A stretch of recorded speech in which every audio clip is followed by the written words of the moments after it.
agency coalition that focuses on the intersection of technology and public policy. And I want to thank everybody for being here, especially the Monday after Thanksgiving. Happy Thanksgiving, happy Hanukkah to those who celebrate it. Welcome to the first event of what we're calling Sacramento Innovation Week. Couple housekeeping items. If you brought a mobile device, if you open up the this and turn to the third page on the bottom, you'll see that you can log in to Wi-Fi. And if you didn't bring a mobile device, you're probably in the wrong room. First off, I want to thank Bill Maley and his group at Techwire for bringing this together. This was an idea that came to Bill kind of as an epiphany when he was reading Gavin Newsom's book, and he shot me an email and said, hey, we should do something around this subject. And about 6 months later, here we are, and we're very excited about it. So what or where is the intersection of tech and civics? And I think it means a lot of different things to a lot of different people. To me, it's common sense public policy making, being very forward-looking in how we go about approaching making public policy. It's promoting competition. It's providing incentives for private investment in communications networks. It also involves upgrading those communications networks from the antiquated systems that we operate on today to next generation IP networks where everybody in this room can operate at a faster, more efficient level. It also means opening up and digitizing government data for private use or public use for the betterment of everybody. But like I said, it means different things to different people, and that's ultimately why we're here. We put together an all-star group of speakers for you today, and that's a good reminder. Everybody turn off your ringers. I was supposed to say that. But we've got an all-star group of people here. We've got Lieutenant Governor coming. We've got Senator Alex Padilla, and if you go read through your program, you're going to see that everybody here has really solid credentials, and we think you're going to leave very happy, well-informed, and we're glad you came. So one thing, we encourage live tweeting. The event hashtag is InnovateCA. That's also in the program, but feel free to go for it as much as you'd like. And so we're gonna kick off this morning's event with the CIO of the city of Fresno, Carolyn Hogg, and she's going to be interviewed by Christina Gagnier, who is the IP and internet attorney to the stars. And what you won't see in the program is that she took her company Trail to TechCrunch Disrupt, Startup Battlefield, and was one of the top companies to present at TechCrunch Disrupt. She's doing great things for the technology community, for people everywhere, and I don't think she sleeps, because when you're an attorney and running a startup, it's pretty overwhelming. But anyway, let's give a quick round of applause for Christina and Carolyn Hogg.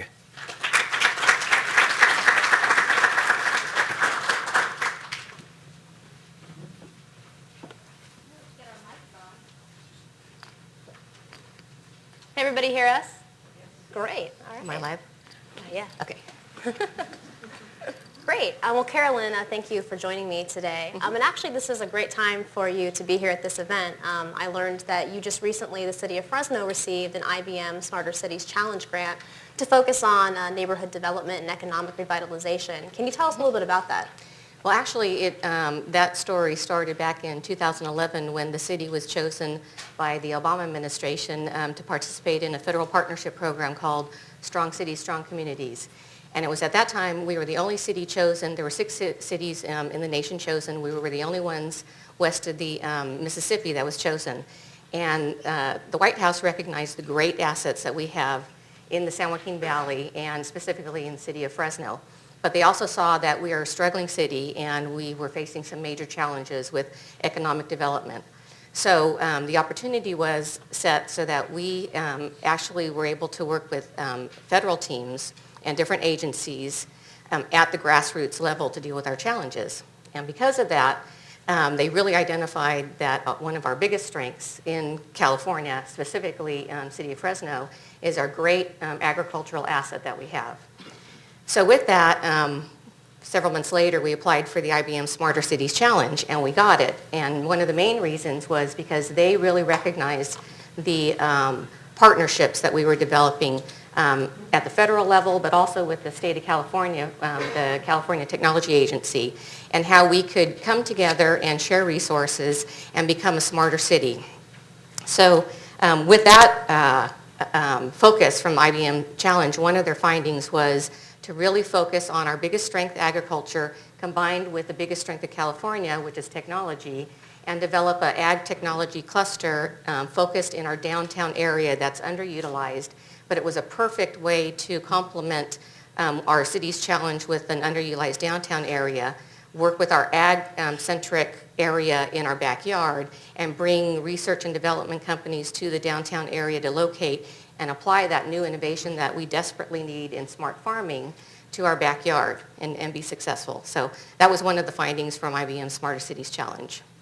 So when did Fresno decide that it wanted to be a smart city? It seems like you've done a lot and made a lot of conscious decisions to make Fresno more innovative, and people might not realize that Fresno would be like a hub of innovation. Yeah. Well, and we used to say in Fresno, we're in agriculture. And now we say we feed a third of the world. And so that experience made us embrace smarter farming, becoming digital. One of the other IBM findings was we wanted to focus on the downtown corridor with the small businesses that were really struggling. And they noticed that we have no broadband adoption. Those small businesses had no digital presence at all. Their stats were, we need to educate those downtown businesses because just by having a digital presence, like a static website, a small business can actually recognize $8,000 a year additional revenue. If you have a managed digital presence, like a mobile app, that same small business can recognize $23,000 annually in additional revenue. So what we're doing is we're working with our millennial community and partnering up with those small businesses so that they see what kind of digital presence that has specifically to their business. But we're also engaging the energy of the millennials to drive that downtown movement forward. Well, it's a great bottom-up story of how you're engaging the community to make this happen. But what are some barriers that you've faced, and maybe particularly talking about using public data? Well, one of the challenges in the San Joaquin Valley is that the huge digital divide. We are trying to actually take a unique approach by linking our rural community, which is data-centric, with all the ag technology that we need for our research development companies in the downtown area. So taking that energy to addressing the digital divide and then bringing it into our urban core. So that's one of the big barriers. The other big barrier is getting away from that old school fear of, well, we can only provide certain data in PDF formats. That's really kind of holding our city back, but we're also making some positive change. And I'm going to talk about a project that's coming up. We're engaging several agencies to work on a special project to educate the community on what types of data we actually have at the city, what types of data that USDA has that could complement ag research development companies. So those have been the barriers, but we're working through them right now. Now, I'm sure you've learned a lot from your Smarter Cities experience, and I know that Fresno is innovative and has a lot of things on the horizon. Can you kind of talk about what you're going to do next, and what's your game plan to get there? Okay. Well, our game plan is we don't want to scare anybody. So we decided we're going to take some safe data and introduce it to our community. And our code enforcement gathers a lot of data, and we know where there's problems, hotspots within the city, where there's graffiti, where there's trash in alleyways. So we have that data. So we're going to launch a Shrink the Bubble campaign, working with our Fresno Unified School District, So we're going to plot out on a map where you can, the high levels of issues in certain areas are going to have larger bubbles. And then we're going to map out where in close proximity where some schools are, and they're probably going to be in the less advantaged neighborhoods. And have a campaign where most students have to participate in civil service hours or giving back to community volunteer hours. And we're going to mirror up some other schools that have the smaller bubbles with those schools that have the larger bubbles. And a month long, we're going to go out and see whether those volunteer hours can actually shrink the bubble in their community. So that way it gives a visual to the students. It also gives the city a chance to educate students on what city government is, because when I was in junior high and high school, I didn't really know what city government is. So that's where we're gearing our focus really on the youth and the millennials to embrace the data that is in a government format. And what's the impact that you hope to have on the broader community? I mean, Fresno is now, it's a locus of agriculture and now innovation. So what's that broader impact you're seeking? The big goal is once we engage the community and they recognize that, there's some really good things that can happen. The City of Fresno received the Tiger grant, so we have $16 million specifically to redo our Fulton Mall area, and that's our target location where we want to draw ag research companies. The challenge globally is that we need to double our crop production in the next several years because the world population is becoming more urbanized and they're consuming more and more of the 350 different crops that we grow in our San Joaquin Valley, and that's what makes us unique to have those research development companies come to Fresno. Compared to like states that have one or two types of crops, they can actually test their new development technologies on 350 different types of crops. So our carrot is as we open up that Fulton corridor and as high-speed rail comes in, we're going to be doing dig once policies so that we can run conduit in those strategic areas. And thank goodness Kansas City, was a trailblazer for the 1 gig city. But we're going to go big now because we're going to have the capacity for 10 gig. So that's going to be our carrot to draw research and development companies into Fresno and use our backyard as their testing ground. Well, it's very interesting how you've leveraged a traditional industry, agriculture, and what has been a strength for Fresno for years, and now you've leveraged that in terms of, attracting those high-tech ag companies and other companies that might want to come and build their businesses there. Carolyn, thank you so much for sharing that with me. You're welcome. Thank you.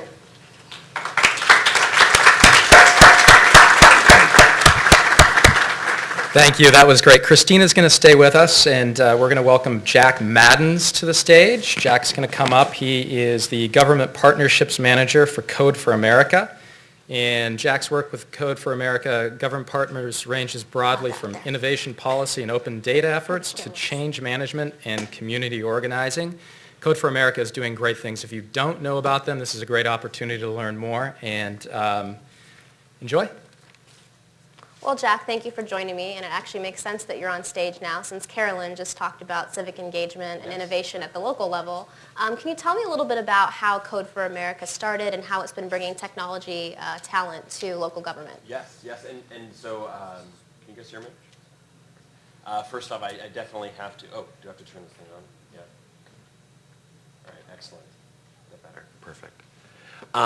First off, I want to thank you guys for welcoming me here, and I also have to disavow myself.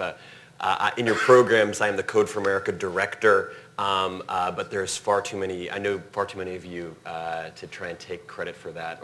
The organization was started in 2011 by a woman named Jennifer Palka, who had a vision of essentially saying what happens when we bring Silicon Valley talent into government.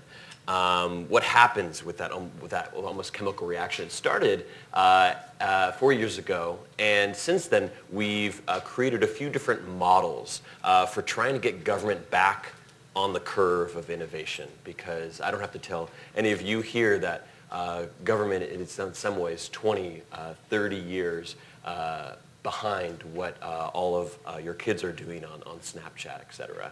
And so it started with an essence of service, and that's our fellowship.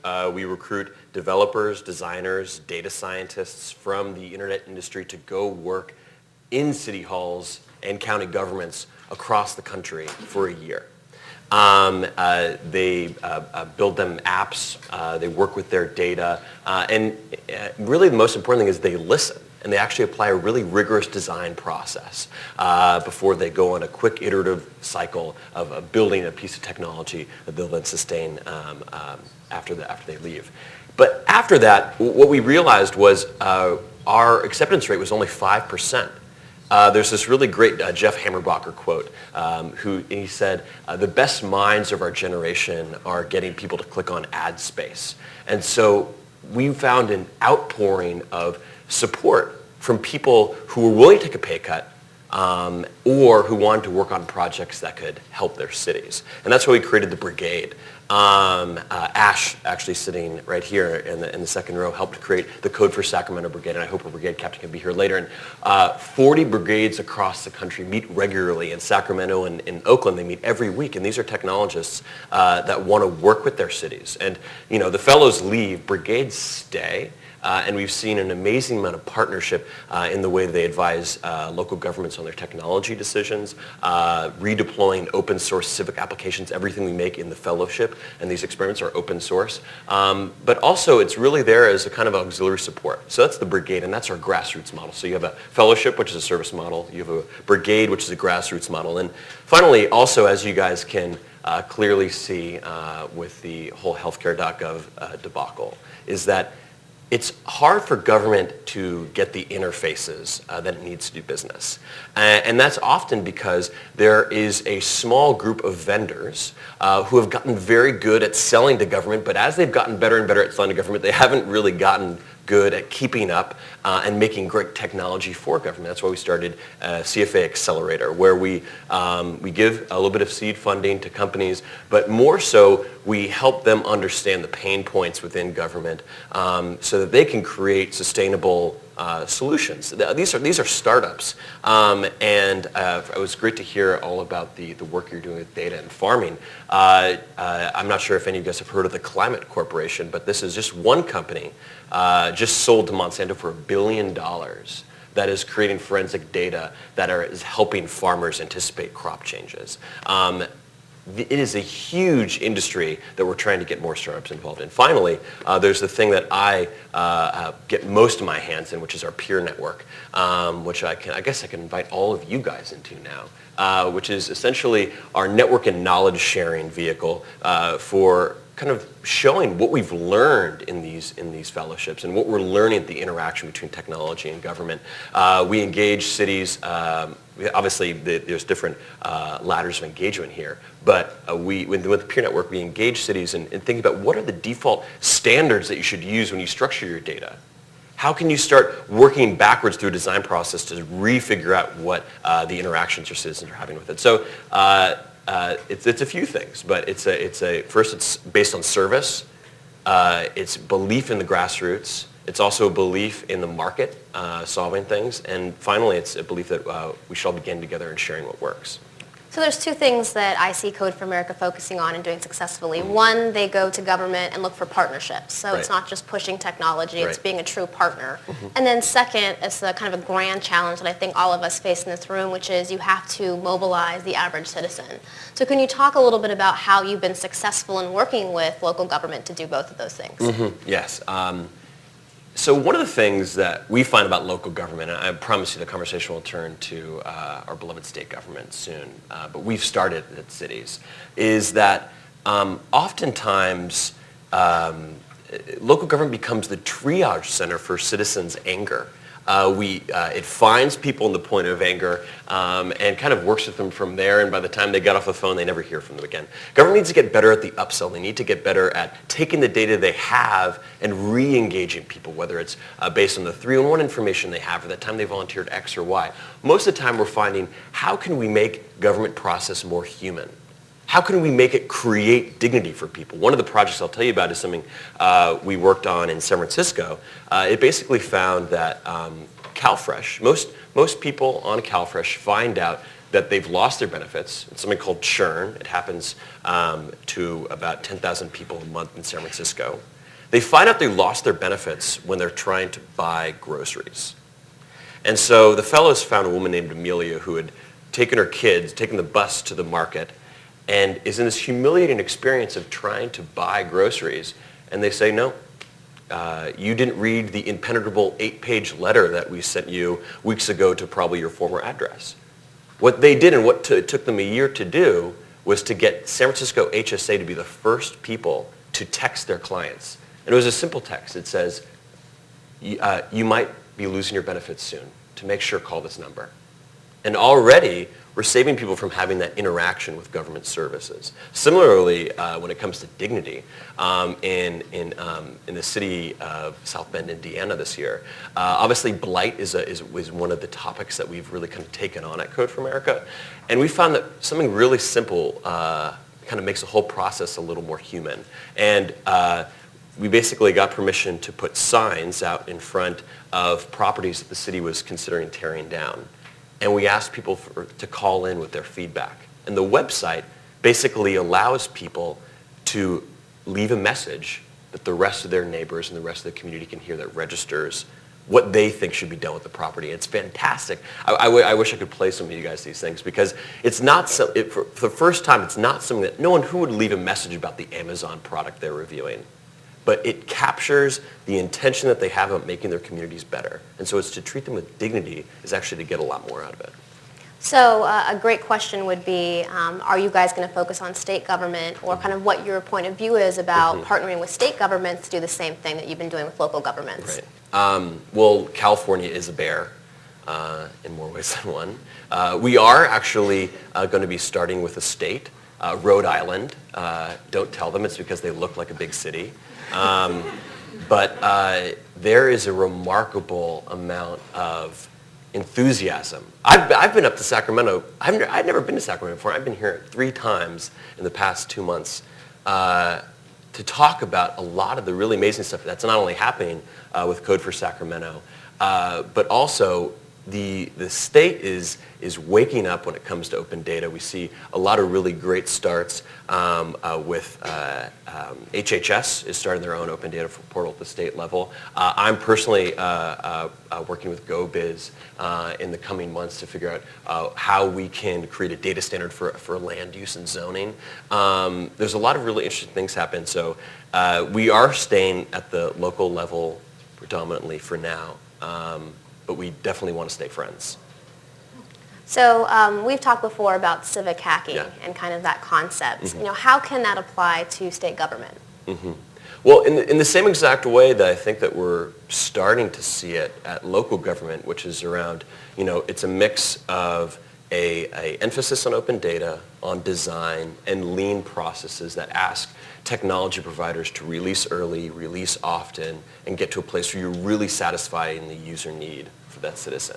And so I think that can be abstracted up to the state level. The thing we work with, though, and what makes our government partnerships effective is we get in and we create a partnership with the mayor or the chief technology officer, the chief information officer, and we don't just work towards the project we were asked to do. We come in and we actually try and create a quick win, whether that is around redeploying a piece of open source software, helping them open data. In a lot of the cities that we work in, by the time we leave, they actually leave with an open data policy in place. And so the app is just kind of the one thing that really starts getting people excited and showing them what's possible. And in the same way, I think the state's starting to get that. We just have to figure out where the leverage is and where to push, I think. Well, Jack, thank you for joining me. Of course, thank you.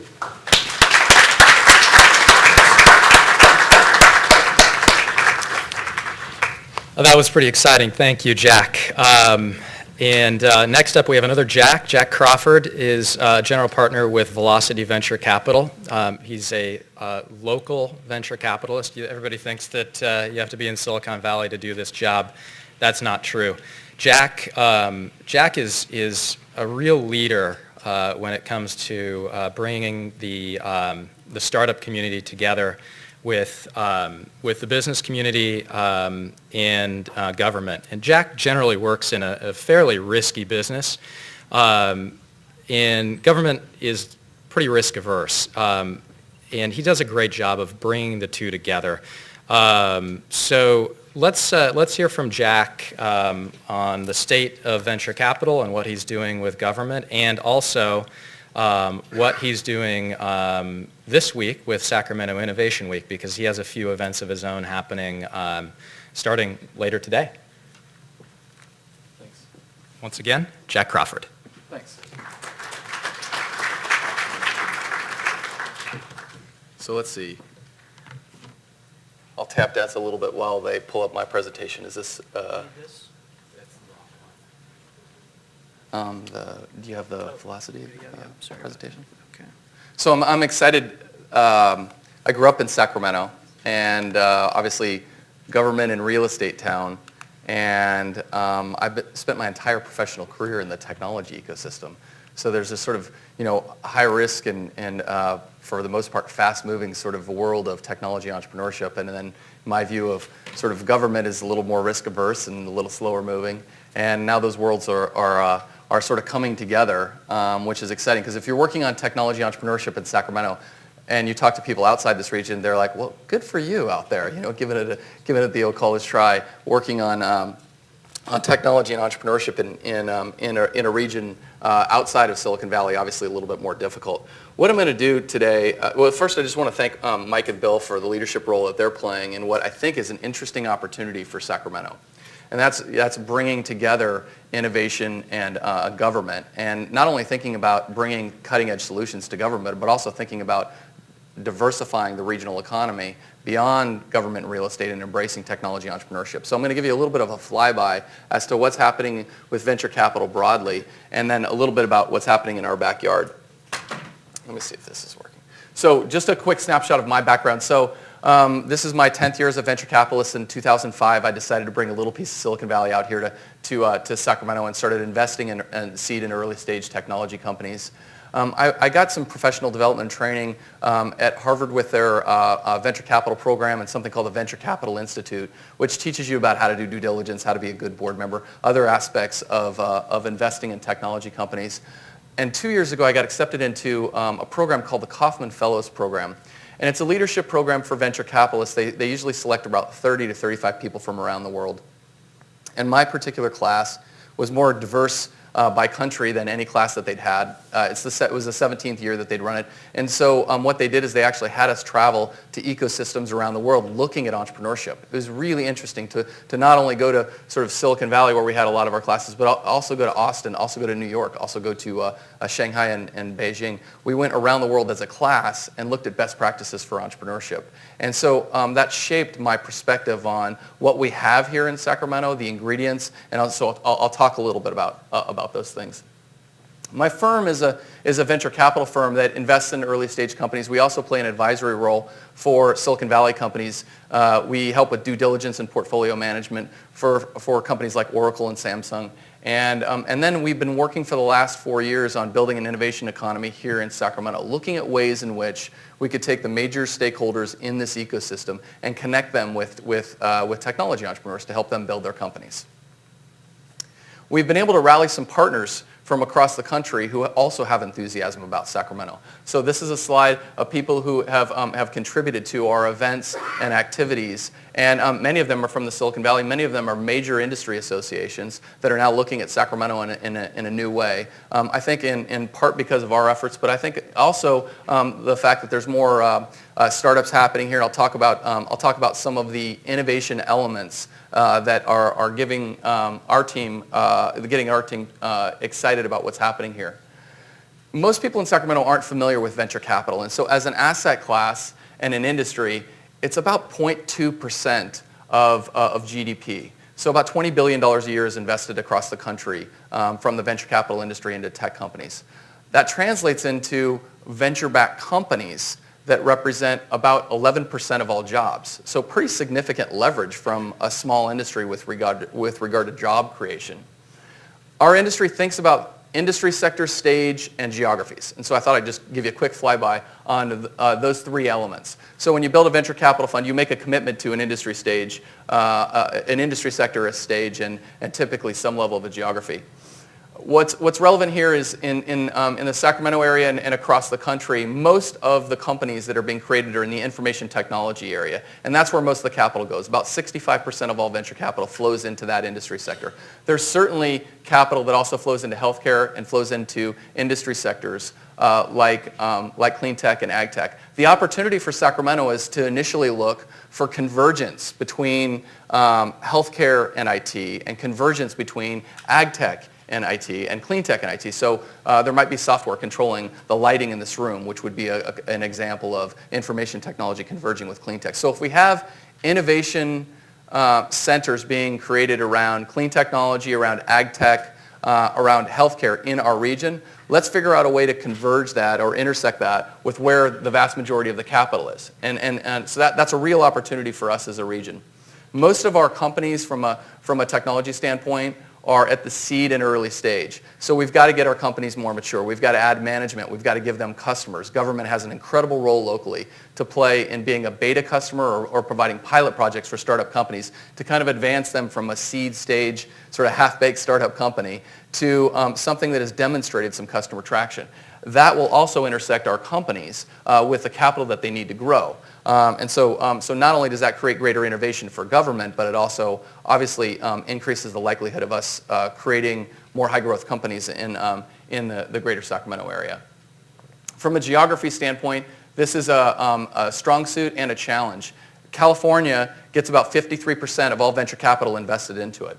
But if you compare Sacramento to comparably sized regions like San Diego or Seattle or Denver, Boulder, those regions are getting between 1% and 4% of venture capital invested into them year over year. We're getting about 1/10 of that. So we have about the same size, a lot of the same innovation ingredients, but we have about 1/10 of the capital. So I'm trying to change that, but in a sense, it's not just going to be one firm. We need to have multiple investors looking at our geography in a new way. From the standpoint of how investors look at investing in companies, obviously they look at how they're going to get their money out, and so they want to invest at a low price and obviously sell their company at a much higher price. And oftentimes they look at how many acquisitions are happening, is the IPO window open, and so when you see the IPO window start to open back up, then it gets investors excited. So I think the timing is right for some of these discussions. If you're not familiar with the various categories of investors, angel investors are typically high net worth individuals that invest anywhere from $50,000 to $500,000 into individual startup companies. Venture capitalists are effectively an institutional firm that has a set of partners that build a fund and invest in usually 15 to 20 companies per fund. And then there's something that you may be less familiar with. There's corporate venture capital, which is the innovation and investing arm of large corporations. And so what's interesting about that, and I'll camp on that point for just a second, you have some of the largest companies in the world recognizing that all of the R&D is not going to happen inside their four walls. And they're looking for a window and a filter into interesting companies that are doing things that are relevant to their strategic map. And so what they've decided to do is take significant amounts of capital and start investing in companies at earlier stages. So these companies and about 85 others that showed up at a conference in San Diego about 3 weeks ago are all talking about where they get access to seed and early stage companies. And so I was there flying a flag that said Sacramento on it, saying, well, come on out to our region. We've got a bunch of interesting companies. But my point is that this is a source of capital that is looking for innovative and interesting companies that we can provide to them, and they can invest in our company. So I think it's a real opportunity for growth. You may or may not be familiar with a trends around crowdfunding. It's gotten a lot of press recently. This is basically just taking a set of individuals and allowing them to invest in companies through digital platforms in a variety of ways. So I thought I'd mention that trend. And then the last trend, and I think a pretty significant one, is this trend around incubators and accelerators. So how many people here are familiar with Y Combinator and Techstars? Have you heard of those companies? Okay, wow, more than I would have thought. Probably 20% of the group here. So if you're not familiar, these are mentoring programs. Think of them as kind of an advanced degree for an entrepreneur. You're going into a 3 to 4 month program, and Y Combinator and Techstars are now nationally recognized programs in the technology ecosystem because of their ability to catalyze capital and management talent and customers for the companies that they're mentoring. About 4 years ago, our firm got together with the University of Pacific and a bunch of sort of smart local advisors and started mentoring early stage technology companies. And effectively, we created the Entrepreneur Showcase, where once a year we would effectively take companies through, take 10 selected companies through a 3 to 4 month program and mentor them on how to identify new market opportunities and how to create a competitive advantage and how to form entrepreneurial teams. And at the end of that, we would have a demo day. And this year, what's exciting is we've turned our demo day in sort of, partnership with Mike and Bill and their leadership in all of this into kind of Innovation Week. And so I'm excited about the expansion of the program and the impact that we think we're having on both startup companies and graduate students who are working in the program, all applied to some of those startup companies. So a lot of fun. Regional ingredients. I just wanted to mention, during the last 5-7 years, what I've seen is some pretty interesting things.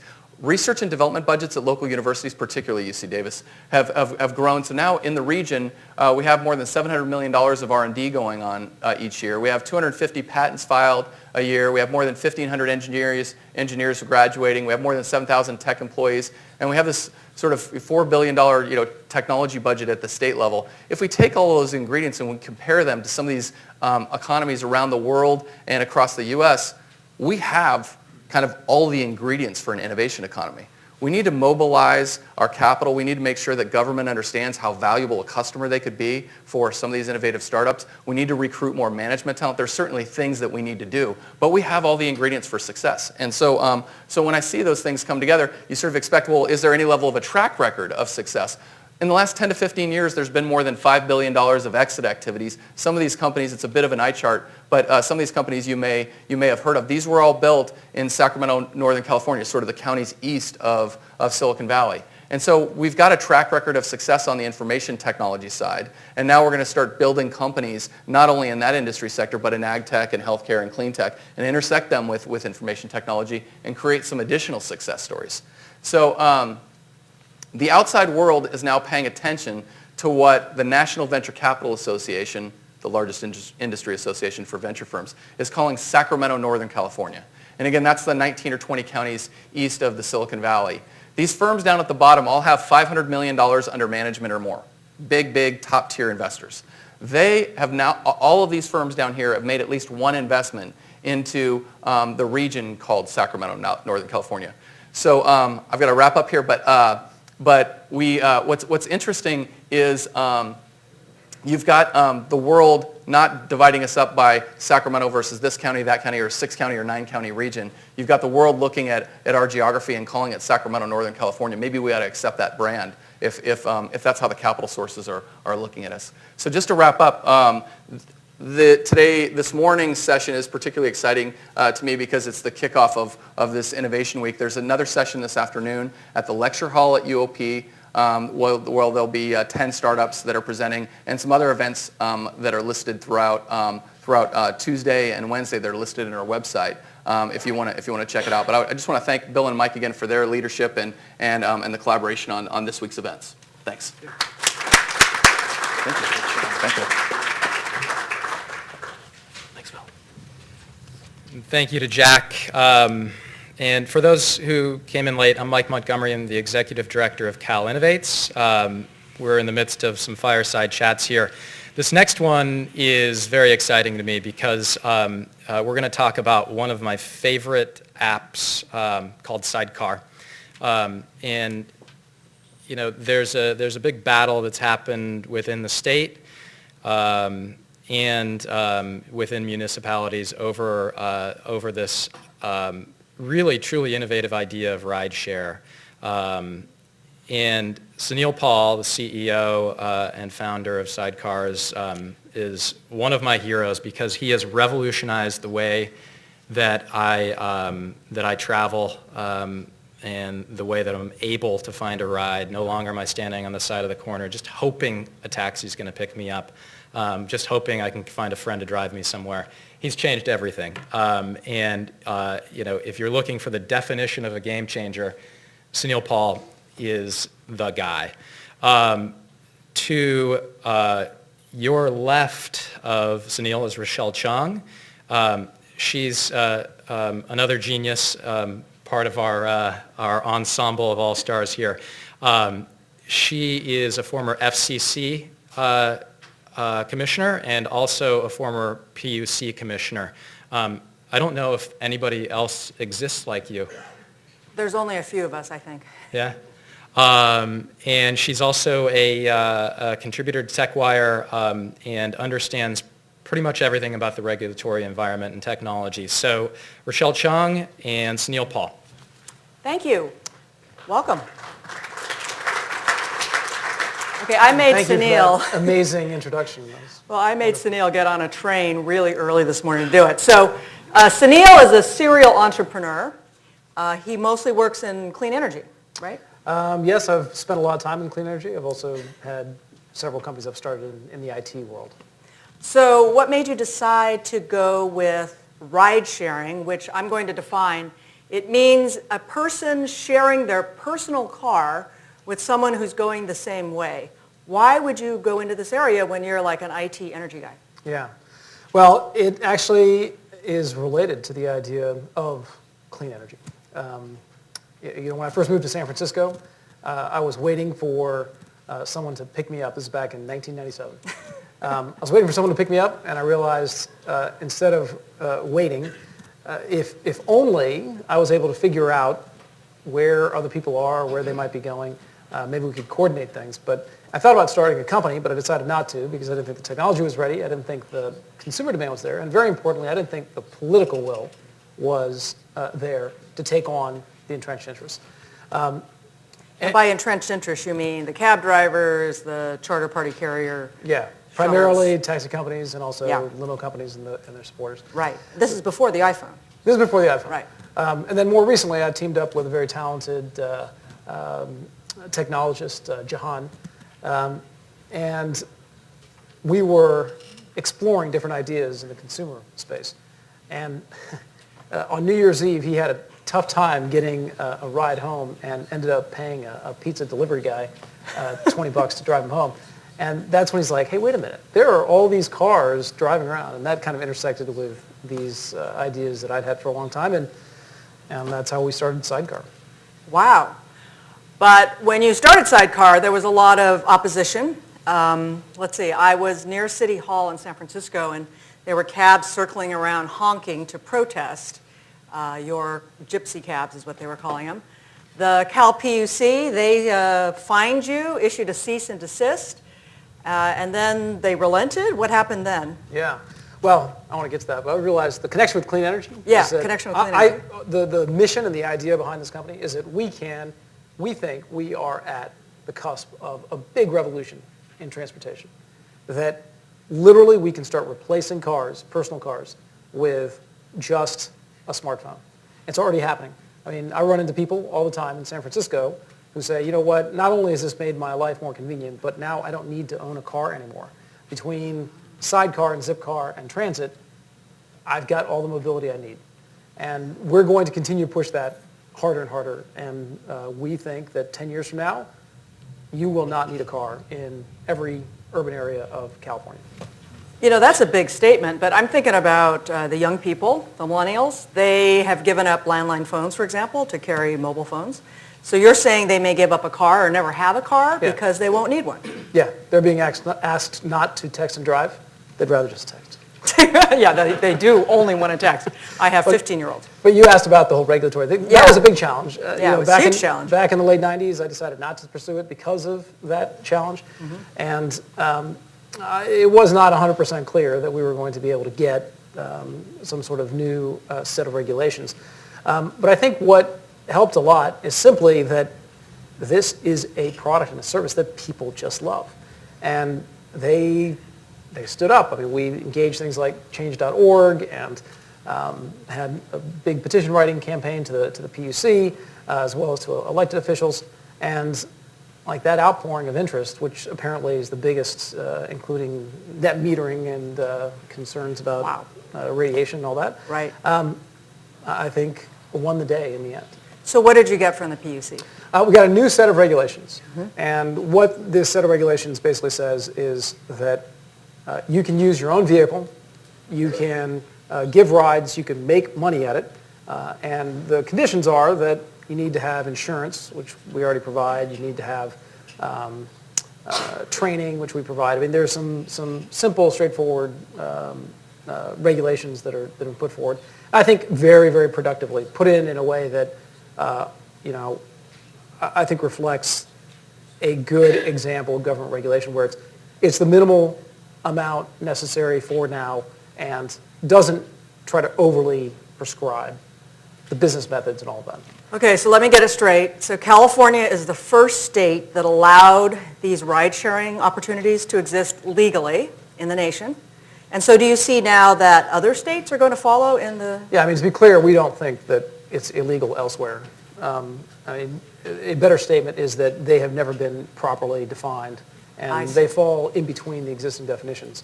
But what California has done is created a body of regulation that we think can serve as a model for the rest of the country and the rest of the world. Is not unlike a bunch of other things California's done. I mean, California's been a leader in so many areas of clean air transportation, quality and climate change, transportation, absolutely. smart meters. So where do you think you go from here? You said this is like a tip of the iceberg on the sharing economy. What might be next? Well, I think there's things next for us. I think things like being able to make even more efficient use of the transportation resource of cars. Today, what we've done is we've made it possible for you to take your own personal owned car and give rides either on your way to something else or just to go out and make a few extra bucks. But I think as you look at what we'll be doing in the future, we want to be able to make that even more and more efficient a ride, make it even more affordable for consumers. And I think this broader idea of the sharing economy is a fundamental change to our economy. It is, when you start looking at the world through this lens of what's shareable and what's not shareable, and especially use the lens of what's possible because of these smartphones that are a supercomputer of a decade ago with location awareness. Right, which everyone is wearing on their hip. It creates all kinds of opportunity and things that already happening like Airbnb, allowing you to use your home to rent out to others.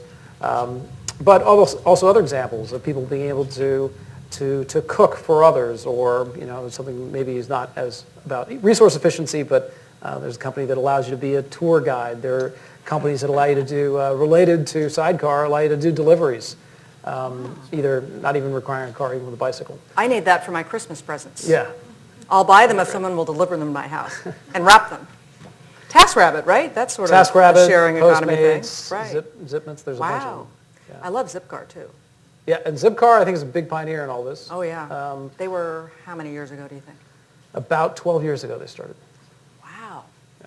Okay, so the sharing economy, this is a big trend. You got that? Everybody got that? And I want to give a big round of applause to Sunil, our CEO of SideCar, who is rocking it. Landmark decision by the PUC. Thank you.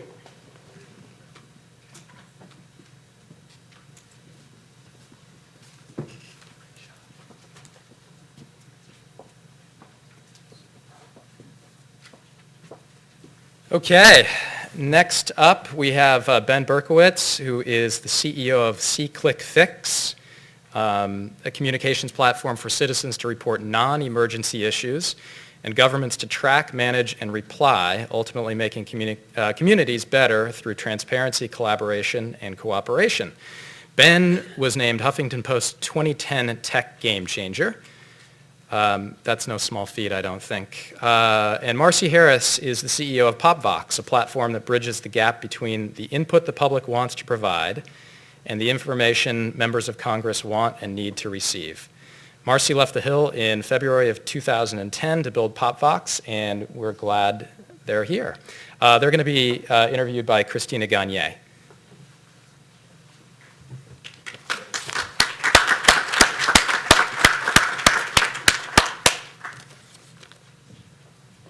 So I am on honored to be flanked by two people that in the civic engagement space I think have done just amazing things over the last couple of years. And so my first question, just so they can share what they're doing, is both of your companies started as a direct response to an issue that you saw.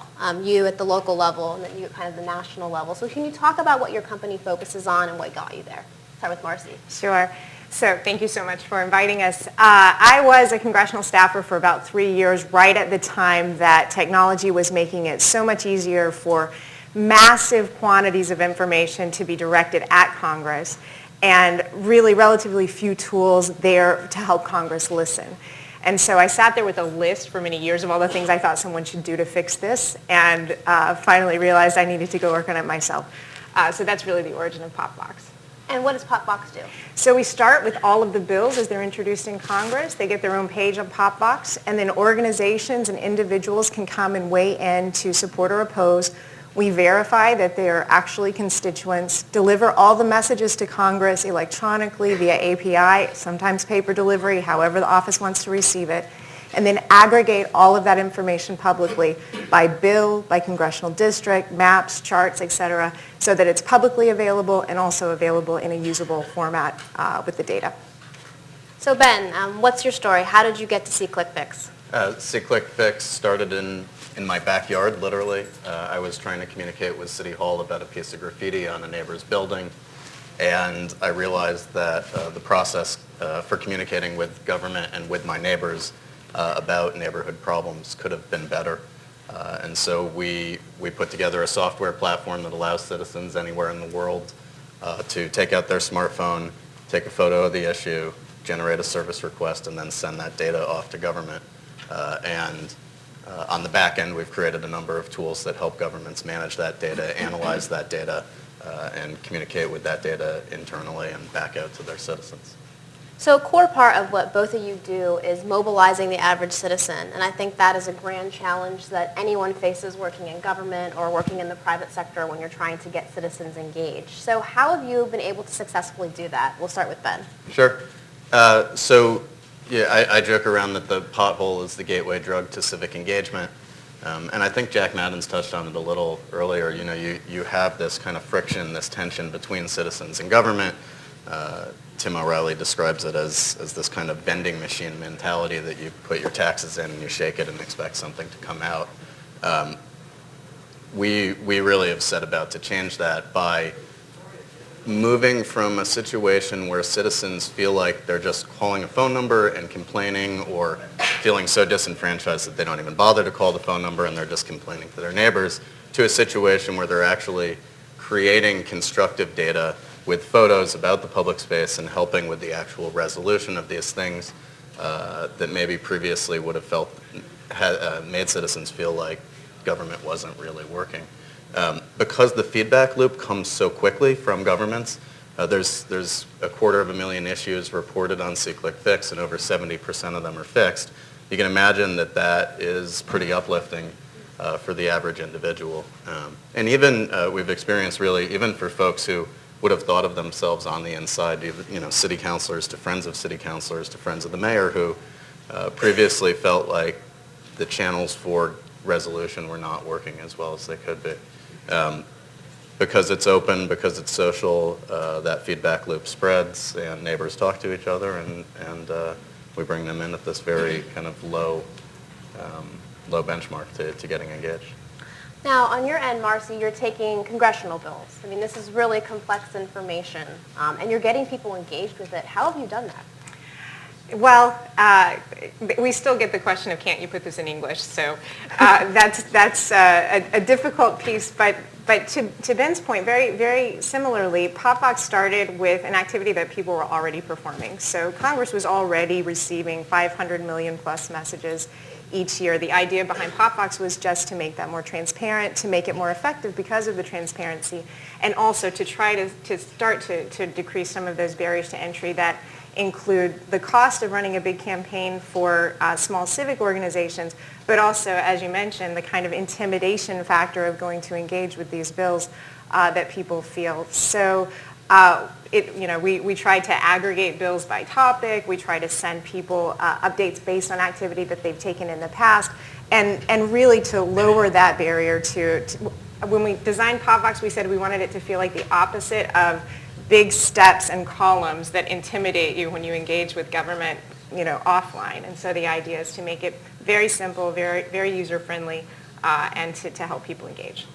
So both of your companies have successfully partnered with government and/or successfully brought government to the people. What's your secret ingredient? I know there's a lot of people in this room that are trying to, mobilize the average citizen or trying to push within their agency to get something done. So what's been that secret ingredient for both of you? Well, for us at PopVox, we really started out with the idea that people wanted to engage both outside and inside of government. We were trying to solve a problem for congressional staffers that were Lucy and Ethel in the chocolate factory trying to respond to all the input, but also realizing that Congress really does want to hear from constituents. And I think a lot of the apps that take place, that get designed by people who haven't had time within government sometimes assume bad motives or less concern about what people, the concerns that people are expressing than actually is true. So our approach was to really assume best motives and to work in a way that solved the problem of both the people working in government, the constituents outside of government, and the organizations helping to organize them. And I think it's very similar to the approach with CALinnOvates. Yeah, absolutely. It's when you're solving a communications problem, it's a problem of being heard and a problem of hearing. Right. We obviously, you hear in my founding story that we set out to solve the being heard piece, and very quickly understood that there was a hearing problem as well, and we could help with that. And so as soon as we started bringing data to city clients, the proactive city officials started showing us how we could build tools, similar user-friendly tools to help them manage that data. And obviously, we needed a business model to make the whole thing successful and sustainable, and we needed to create the best possible feedback loop for the citizens. And so it was a no-brainer that we would build tools for the government to help manage. And I think it's, when you have that type of relationship where it's just obvious the pain is on both sides of the equation that you're trying to solve, it's not too hard to find a resolution and to work together. Now, both your companies have been trailblazers when it comes to the intersection of tech and civics, which is a big focus of today's event. What's next for your companies? Sure. I'm going to do my Steve Jobs moment. So the CALinnOvates app works everywhere in the world. Governments, we partner with about 170 government clients to customize the application. The next one to launch is actually Sacramento County. And so there will be a Sacramento County smartphone application in the marketplace. And for us, part of it is spreading horizontally, working with more cities. We just signed on Detroit and the state of Utah, working with the Commonwealth of Massachusetts. A number of counties, so we're moving kind of from cities and small towns to counties and states. We're also working on internationalization. And then probably on the feature side for us, the biggest thing is an analytics platform that we call Insight for managing this wealth of data. There just was a data competition that wrapped up on CALinnOvates data using a platform called Kaggle. And about, I think, 250 people, engineers showed up to analyze that data and help cities better understand where the next pothole was going to occur and what was actually going on at the block level. I think we're just at the tip of the iceberg there with kind of understanding the information from this new big data set. Marci. And actually along the same lines, we are now knee-deep in learning everything we can about the California legislative process to launch our first state, which will be the state of California. We're talking to staffers, advocates, citizens, and others. So if you have anyone in your offices that would like to provide some input as we go about trying to design a system, a PopVox system that works for California legislature, please reach out. Great. Well, thank you both for joining me today. Thanks. Thank you.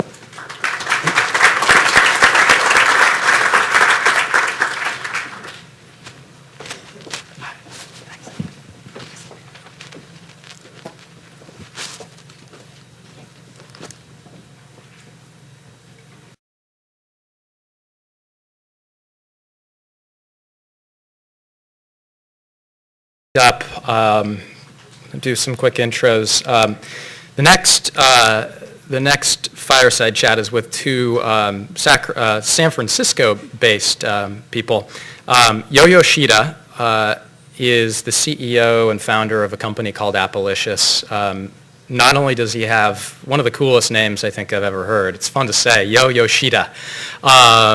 He is a phenomenal human being who's really trying to revolutionize the way that we use government and open data to better people's lives.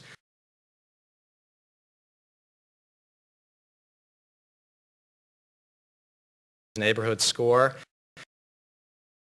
And he also launched I think his first launch was in concert with the San Francisco Rec and Parks Department, making sure that everybody had access to parks, libraries, Coit Tower, you name it, and giving government a way to monetize a lot of their offerings in a way that they hadn't before.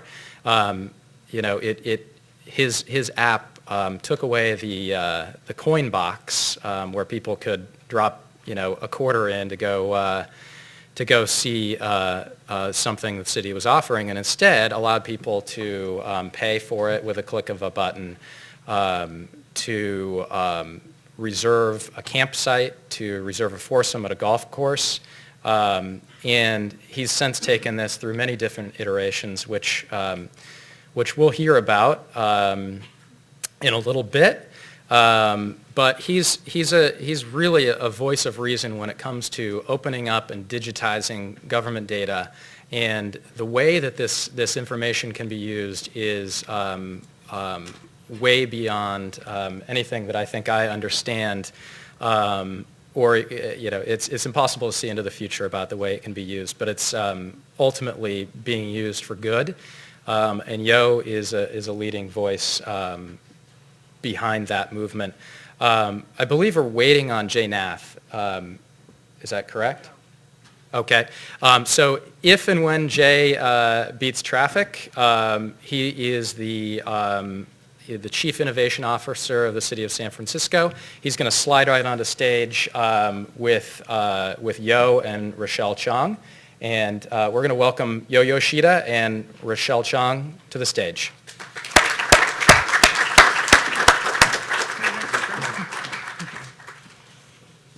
Thank you, Mike. Thank you, Mike. Let's see, did I put it on? Yeah, I did. Okay. Let's put you anywhere you want. All right.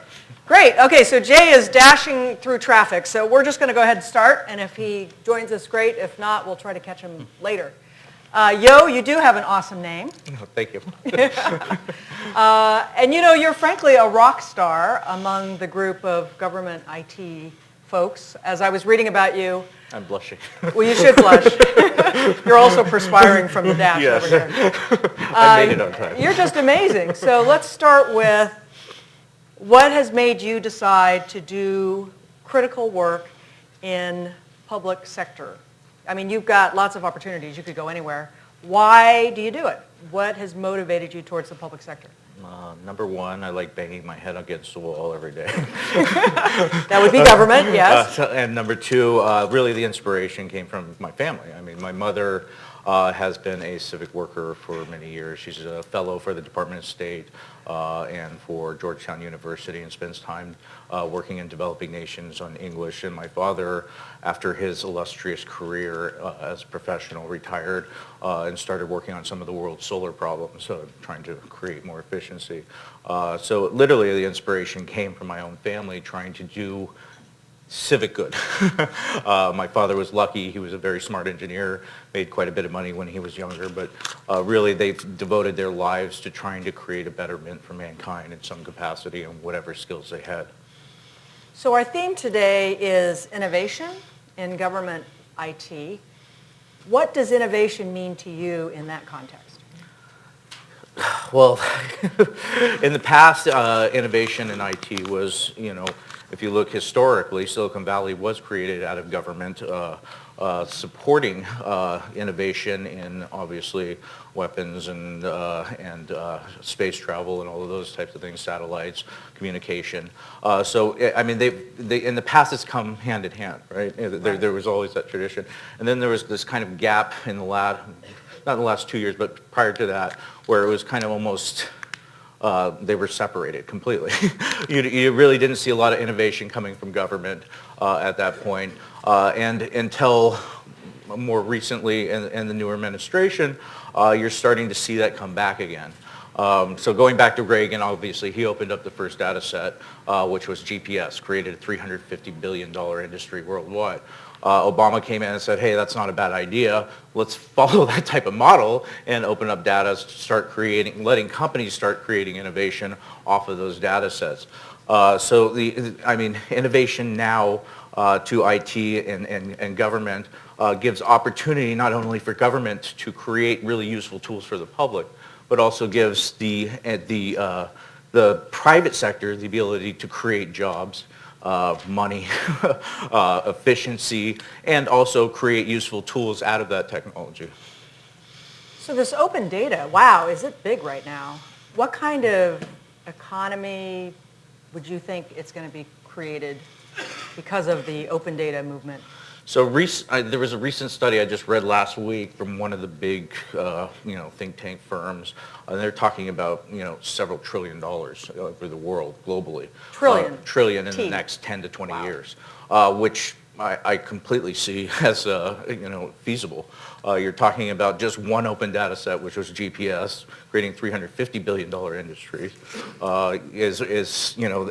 to think about what it's going to happen with healthcare, think about what's going to happen with government infrastructure, government technology, and creating cures, and the research that can be done, big data, predictive analysis. You're talking about a broad spectrum of things that can just compound, and if you have the private sector accessing it, creating millions of jobs and creating billions, if not trillions of dollars in wealth in the future. We have been joined by Jay now. You made it. Thank you, Jay.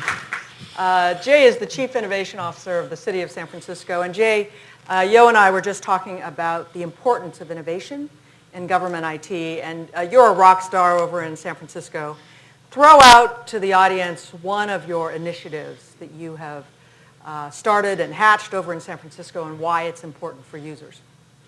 Absolutely. I think one of the things that many of you are doing in your respective organizations is looking at how do you harness the sort of talents of your community, both inside your organization and outside your organization.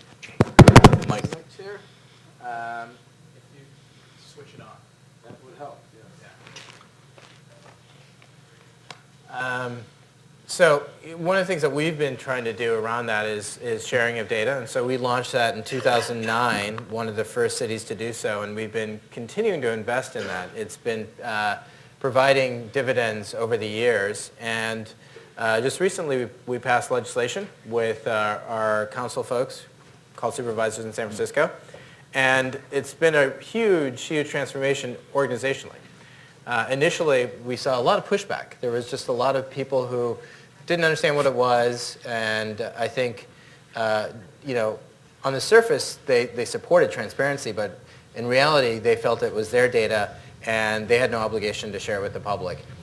So how did you encourage them to release when it was kind of against their nature? Yeah, one of the tactics we used was actually moving with a lot of speed. So we actually didn't talk to a lot of people, didn't ask for permission, and we just did it. And that actually worked out really well. The other thing that we did was actually Gavin Newsom was mayor then, and we used an event with Mayor Newsom and other people. And so when bureaucrats came up and said, hey, we can't do this, I said, well, if you want to tell the mayor that we're not going to have that event next week, you be my guest. And so that worked really effectively. So creating a forcing function like some sort of event with your leadership is a great way to actually get people in agreement, or at least around the table. They may not be in agreement. So Yo, you give me one of your projects. You've got some great ones going on. So, one of the greatest collaborative projects we have, and you know, we wouldn't exist without Jay Nath and the Mayor's Office of Innovation and Gavin Newsom's initiatives in the early stages and Barack Obama's initiatives. So thank you, Jay, for helping us create our company. But one of the projects we worked on was initially a submission to a nonprofit group called the Knight Foundation called HouseFacts. It was a HouseFacts standard.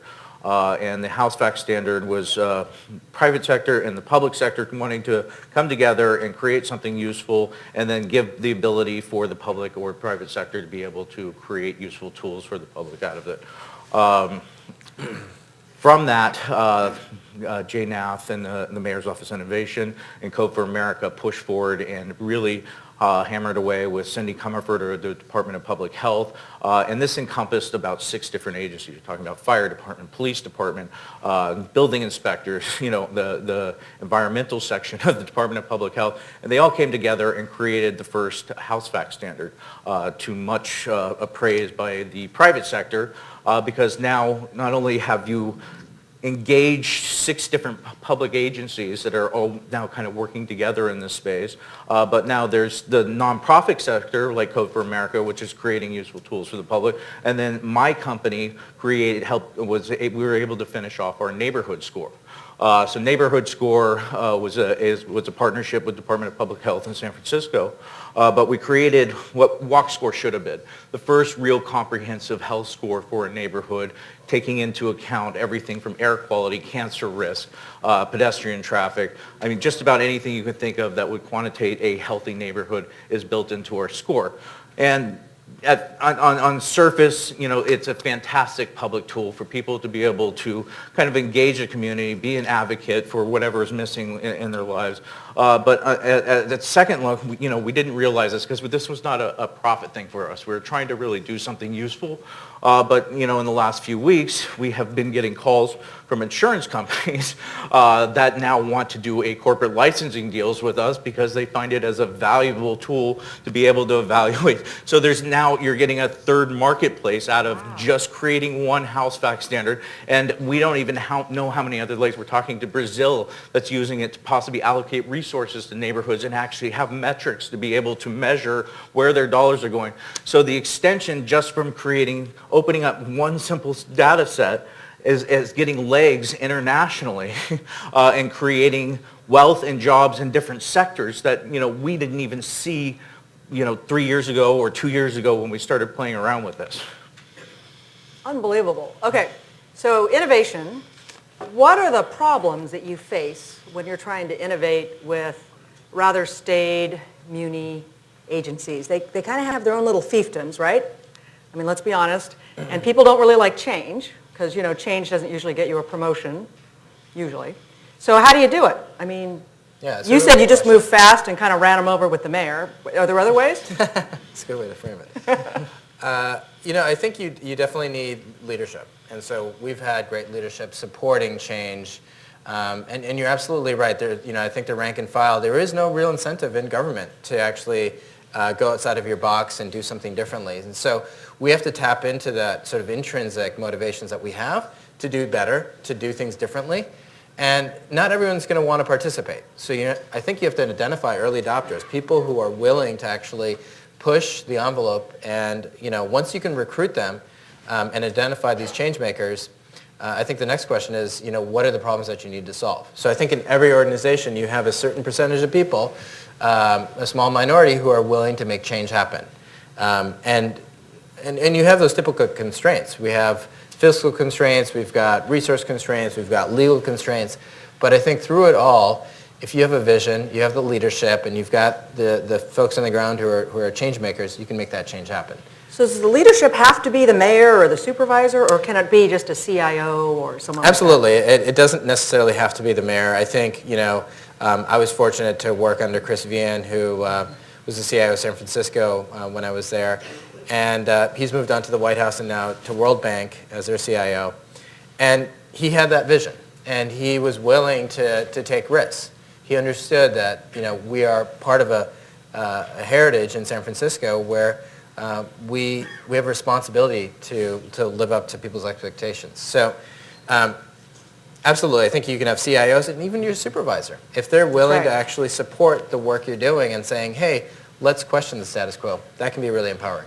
We have very Can proactive I- supervisors. Can I add one thing? Absolutely. I think one of the greatest things that was helped was they really reached out to the private sector and created relationships with that community and gave us the ability to come in and see what they were doing, see that they were open to us, and we were able to create some powerful tools that they could come back and also show the results of what they wanted to do. And that, I think that was a big hammer for a lot of them. They realized how important this was, even just internally for their own sake. I have found an effective way to do it is you do a pilot project, so you have an early win. Absolutely. Right? And you can show them the data. That works. Okay, last quick topic. What is the biggest barrier to innovation? I'm kind of thinking, given the healthcare, that this procurement issue is a big deal, and we really need to change procurement. And I know that we have the state CIO here, Carlos Ramos, and he is putting together a workshop, which I'm hoping he'll mention when he comes up on this issue. Do you guys think it's a problem too? Procurement, do you mind if I go? I think the biggest problem is fear. I mean, in all honesty, it's you know, at the root of all of this is when you're about to release data sets or give people the opportunity to start working in a space, there's a lot of bureaucrats out there that are afraid to release this data. One way or another, and that's where strong leadership comes in. And then again, working with the private sector to possibly create some tools that can show the value in doing this and show that, you know, when we released Rec and Park, that even just simply a Rec and Park app, you know, with progressive leader like Phil Ginsburg, they were still afraid what the press and everyone was going to say. Were they going to be slammed by the hipsters down at Dolores Park? So I love that app, by the way. You know, people with kids, we're always looking for parks and yeah, facilities. Yeah, It's awesome. and that was all used through open data. I mean, there was Right. over 1,200 facilities, and now there's, you know, the MOM app uses the open data sets that Rec and Park released, and all of that comes back again to innovation offices and progressive leaders pushing this stuff forward and showing that, and then we could create tools that show there's nothing to be afraid of in this space.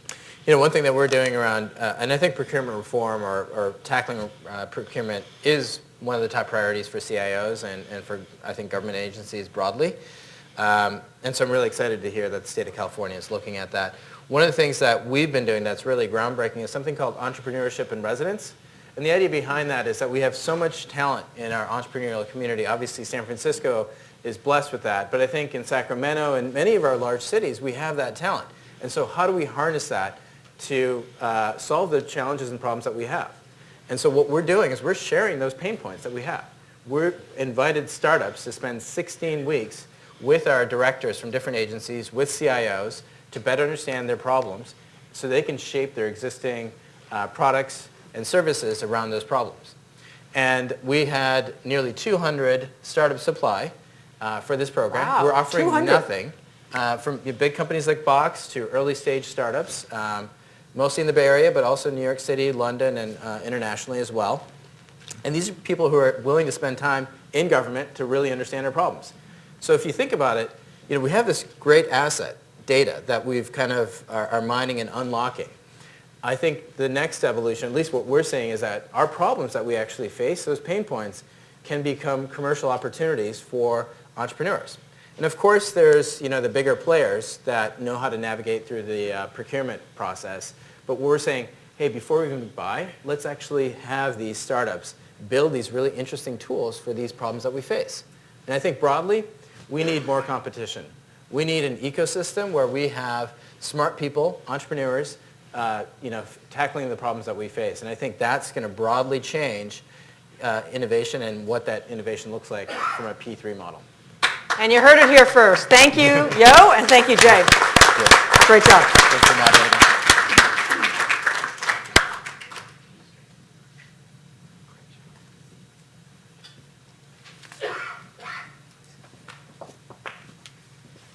Okay, next up, we have another superstar. Just a reminder, Mike Montgomery with CALinnovates, thank you again for being here. Senator Alex Padilla is the chairman of the Senate Energy, Utilities, and Communications Committee. In 2012, he was named Tech America's Legislator of the Year. This year, he was one of government technology's top 25 doers and dreamers. He's a mechanical engineer from MIT, which does not sound very easy. And being a legislator in California does not sound very easy. He has done so many amazing things in his time in office, but his focus on technology has been nothing short of amazing. He's authored the driverless car legislation. So I have a 2-year-old daughter. When she is 16, I'm hoping that she doesn't have to learn how to drive. Sounds a lot safer, and in 14 years I get to thank Alex Padilla for doing this. He has been very strongly in favor of expanding broadband in California, which is something we obviously need more of. We need to connect and touch more people. And he's just generally a leader who, while he represents Los Angeles, he could easily represent San Francisco, Silicon Valley, Sacramento, and the entire state based on his leadership. So I'm really happy to welcome State Senator Alex Padilla, my friend, a mentor, and a leader for everyone.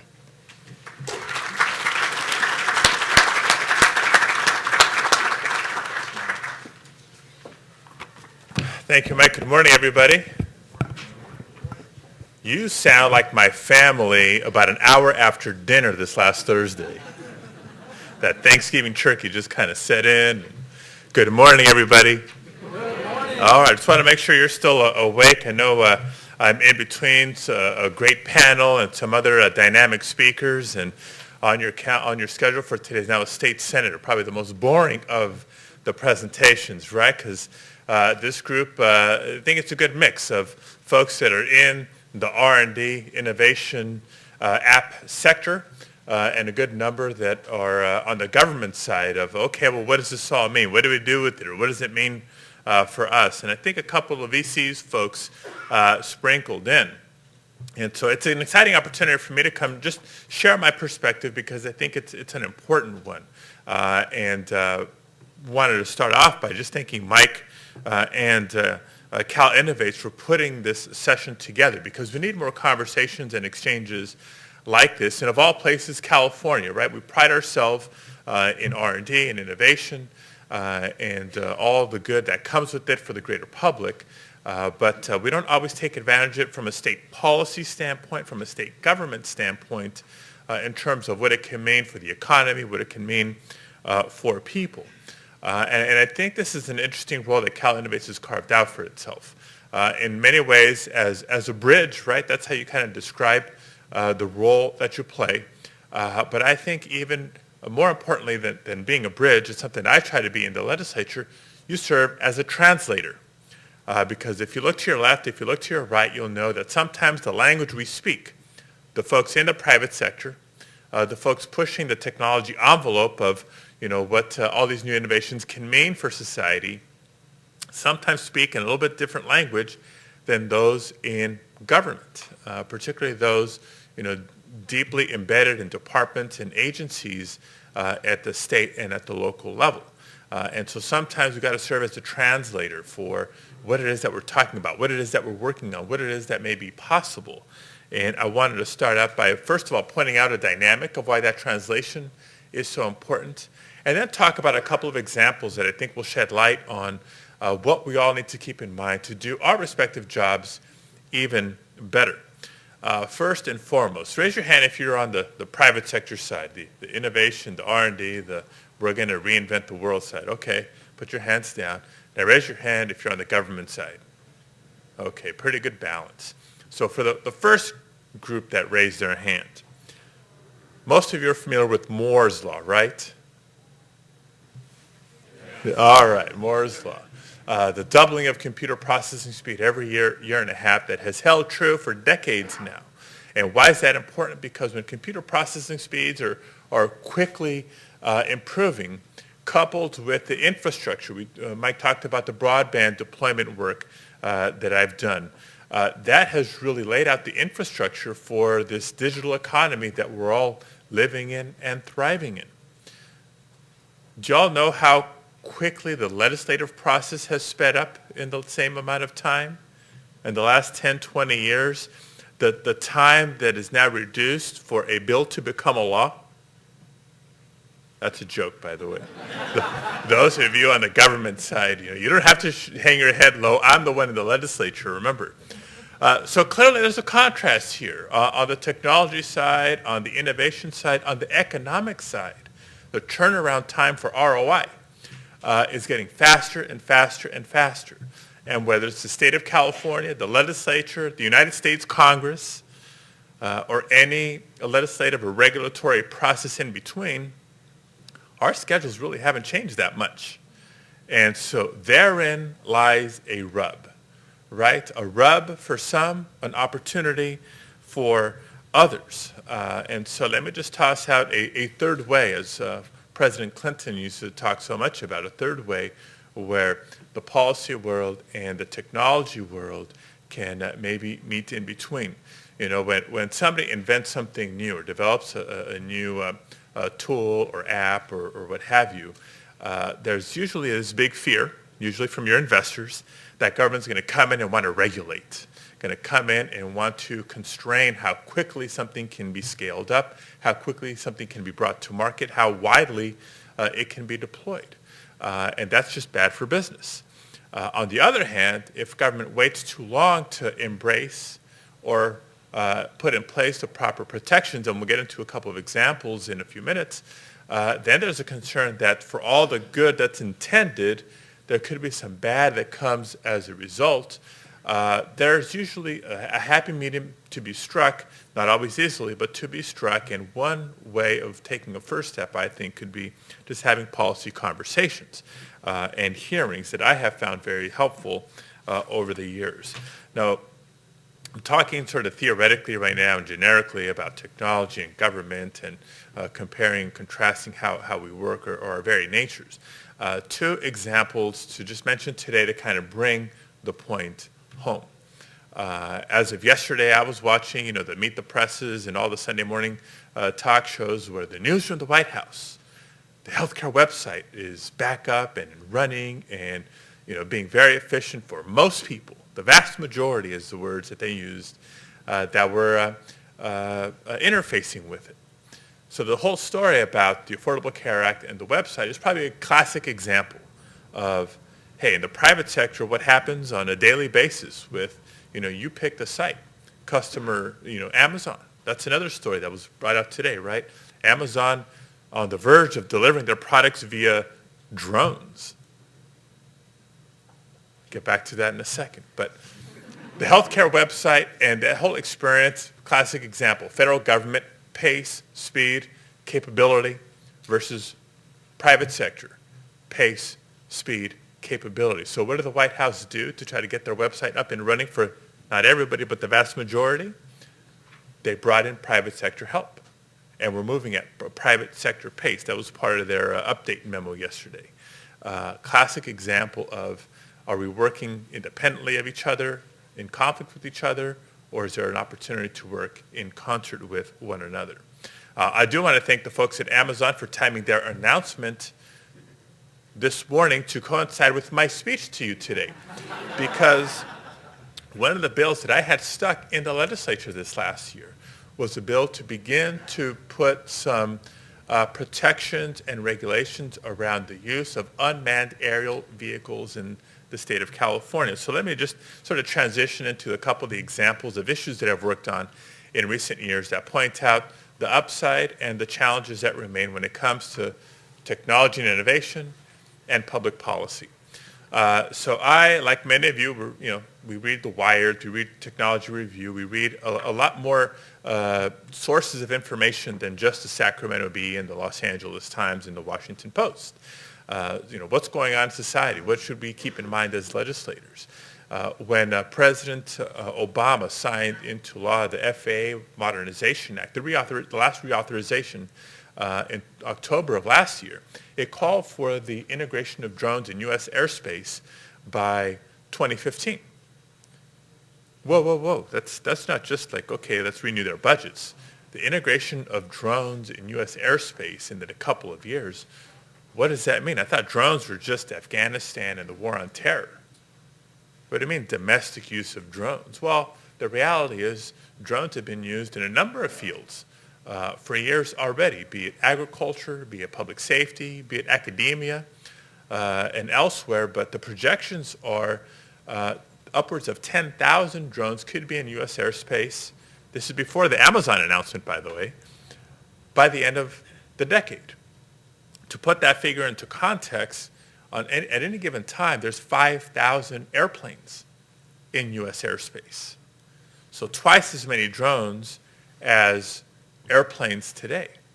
First of all, what does that mean from an aerial safety standpoint? They're not all flying at the same altitudes, but hey, aircraft in the air is aircraft in the air, right? But if we stop and think about it, the capabilities of drones today and the cost of drones today versus 10, 20, 30 years ago is far different. They're much more capable and they're much more inexpensive. I mean, I get off the airport, I get off the plane in Sacramento Airport, and the first thing I see at Brookstone is a quad for a couple $100. I have an iPhone in my pocket, and duct tape is cheap. I can do some pretty good damage if I set my mind to it. And guess what? There's no rule that says I can't. And so the beginning of policy questions to ask about privacy, for those in the law enforcement community, Fourth Amendment, lawful searches and seizures versus unlawful searches and seizures. Just scratching the surface of policy implications of drone technology, important to ask, not necessarily to stifle innovation or investment or business opportunity, but important for the strategic, responsible integration of drones in California, let alone across the nation. Just one, small example. Another one, genetics. The cost of sequencing your genomes has dropped dramatically in recent years. And not only because of the technology innovation, but because more and more people are participating in these studies. And I think the field of genetic medicine holds huge promise to solve, medical conditions that we struggle with today, whether it's outright cures or just improved treatments. I think this field is going to benefit our society and our quality of life immensely. But the way the research is happening, some of it in a public sector, federal or state funded research, some of it in the private sector, and some of it sort of this in between, makes available data sets now from folks who have offered their genetic profile for research and educational purposes in ways that very, very few people are thinking of. Combine that with that computer processing speed, now being what it is, not only is there tremendous upside for how quickly we'll achieve those treatments and cures and therapies, but potential risk when it comes to privacy, yet again, potential risk when it comes to discrimination.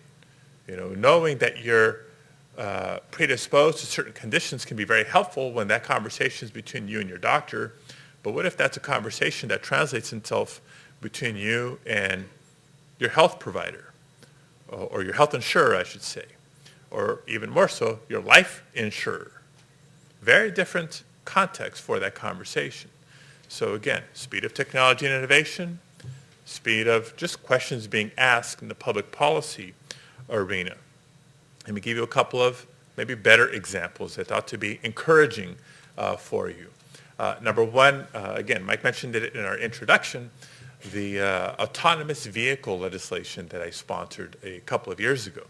It was brought to our attention by a couple of the tech companies in Silicon Valley that research was going on both within the auto manufacturer world and others to develop a vehicle that, yes, can drive itself. Imagine that. Anybody test-ridden or it's not a test drive, it's a test ride at this point in one of these vehicles? Well, I can tell I have, both on streets and on freeways. And if you stop and look at a lot of the commercials that the auto manufacturers have on TV today, you'll see it's not a big leap. Have you seen that ad where, the guy's in the driver's seat with his family and he's going in reverse out of his driveway? There's the kid with the tricycle that kind of comes in behind the vehicle, and before he can put his foot on the brake himself, the car comes to a stop. Have you seen that one? Sure. Or what about the commercial where, it's a pretty tight spot on the street, so they hit a button and the car parallel parks itself? Have you heard about smart cruise control? Well, BMW has the headlights that do this when you're going around a curve, right? And now there's smart cruise control where, if you have your cruise control set at 65, as you're cruising to Southern California from Northern California, get cut off, the vehicle sort of slows itself down to recreate that safe space in front of you before speeding back up. You can just imagine, feature after feature after feature that technology is making available, all wrapped into one, and quickly envision a car that can drive itself safely. Now stop and think the last time we redid the vehicle code in California. Who would have imagined a car that can drive itself? So while up until a year and a half ago, the state statute did not reflect a driverless vehicle, it didn't explicitly allow it. It didn't explicitly prohibit it. It was this identified gray area of what's going on here. For all the R&D and testing that's going on in labs and on test tracks, the ultimate test to bring this technology to market needs to be tested in the real world. And people were in this sort of limbo area of whether they could do that lawfully or not. And so that inspired the law, that inspired conversations. And it really wasn't a technology sell that we had to give the 119 other members of the legislature. It was simply posing a question. If technology can be used to help reduce, minimize the number of accidents that we see on the roads, reduce, minimize the number of injuries and fatalities that result, do we or do we not have a mandate to pursue that and to embrace that? The answer was clearly yes. Overwhelming bipartisan support, if not unanimous, and a signature by the governor at Google headquarters. Good news when it came to an innovative technology and its impact on public policy. But catch my example of how we relayed that message, how we translated that to the governor's office and the other members of the legislature. One other example, because I want to save some time for some questions. Last year we tested this new way of getting Amber Alert messages out. It wasn't just on television and radio and on the freeway over the signs on our freeways and highways, but anybody with a smartphone had that beep that kind of alerted us. Hey, there's an Amber Alert. Here's the license plate number, the vehicle description, et cetera, that comes with an Amber Alert. And if we stop and look back, the success of how that message got out to millions upon millions of Californians got overshadowed by some people got the message at 11:05 and some people got it at 11:15 p.m. And some people, were woken up from their sleep. Think of the success of that technology in getting a very important message out. And so we wanted to build upon that together with our friends at Caltech, UC Berkeley, the Geological Survey, and others in developing a California Earthquake Early Alert System. Technology now exists that can afford us a 15-second, 30-second, maybe 60-second or more warning before a violent shaking starts in the event of an earthquake in California. And those of you who have lived in California for any amount of time know that it's not a matter of if another big earthquake will hit, it's a matter of when and where. So we can use those 30 seconds to 60 seconds or more to take cover. It's a lot easier to take cover before the shaking starts than after. But imagine the benefit of that for the patient in the operating room. Easier for the surgeon to remove the scalpel before the violent shaking starts, not after. Imagine the crane operator on a construction site. A lot easier to put that beam down before the violent shaking starts, not after. Imagine the train engineer driving a train, high speed or otherwise, before going over that bridge or entering that tunnel. Better to come to a stop before the shaking starts versus after. So how was this sold? It wasn't a technology sell to the legislature and to the governor. It was a sell on the benefits of it. The safety benefits of it. Again, the damage that can be reduced, if not minimized, the injuries and fatalities, et cetera. And so the point I'm trying to end with here is when we have these new opportunities, I know in the innovation world, it's why stop this? Don't stifle us. We want to keep moving forward because we have more great things to invent and deploy with the world, share with the world. From a venture capitalist standpoint is don't stifle us, don't constrain us. There's more money to be made here and bring about a public benefit. And even though government isn't always structured to respond as quickly as some people would like, the question is rarely about the nuts and bolts of the technology. The question should be first and foremost about the net benefits and the improved quality of life that we can achieve, not without asking the appropriate questions, or entertaining the potential for how can this technology be used to do some bad. But if we embrace technology and its benefits and responsibly put in some proper protections, I think we have a win-win scenario that's possible over and over and over again. And guess what, folks? The rest of the world is watching the U.S., and the rest of the nation is watching California as to how we strike that balance. So from Amazon and drones to earthquake alert systems to autonomous vehicles to genetic testing and everything in between. As a former engineer, I thank all of you who are still in the technology arena inventing the future for giving me the fun stuff I get to do on a daily basis in the California State Senate. So thank you for the opportunity to be with you this morning, and a few minutes for questions if there are any. And I'm gonna grab these. I'm gonna get you started while we're doing the microphones. What can we do to upgrade our communications networks to make sure that we're not basing all this technology on the antiquated systems that we're running on right now? So what can be done to upgrade our communication networks to make sure that all the things that we're inventing for the future are running on state-of-the-art technology and not on antiquated infrastructure that is in place today? At the end of the day, I think that's going to be both a public and a private partnership. As ahead as California is compared to every other state in the nation, there are still significant areas in California that are either unserved from a broadband definition standpoint, or at least underserved from a broadband definition standpoint. And more often than not, that becomes a question of economics. Where does it make economic sense for private companies to go in and deploy infrastructure, and where doesn't it? And where it doesn't, how do we work together to do so? But there's still significant areas that are served somewhat by high-speed internet, varying definitions, that could and should be upgraded. But we get into the issues of how many subscribers and what kind of plans and where's the ROI for companies in certain areas.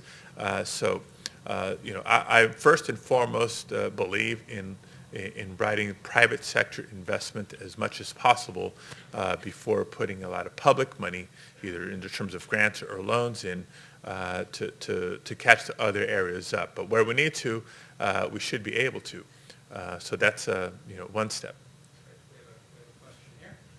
Yes. Hi, my name's Dustin Batten. Are you streaming me live, by the way? No, not live. We'll edit it out later and make it look really good for you. No, I'll smile more if you want. That's all. Sounds great.